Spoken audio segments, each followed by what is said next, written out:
Dalam selimut belukar, walaupun bias di antara lalang yang tumbuh di sepanjang jalan, runtut kepribadian tokoh tenggelam bersama lamunan zaman. Antara padang Japang, Koto Kocil, Koto Tinggi, dan makam Tan Malaka yang tak tertinggalkan, ada yang bakal ditemukan antara tiang surau dan sasaran. Kepribadian Minangkabau, jiwa petarung yang hampir hilang, karakter negarawan, tokoh-tokoh dengan semangat juang. Jangan pernah jadi pecundang. Bangunlah pribadi yang patut dibanggakan.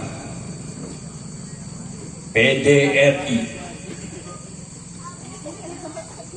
PDRI telah merentangkan tali, lurusnya langkah untuk diikuti. Jemput kembali harga diri. Hidupkan jiwa yang telah lama mati. Tumbuhkan semangat dalam diri. Generasi beridentitas dan memiliki jati diri.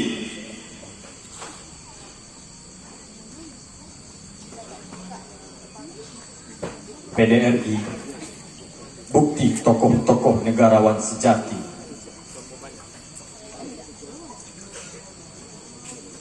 Perjalanan telah kau tapak dalam sehari sampai ke Koto Tinggi. Bukan sekadar lelah yang kau dapati, tapi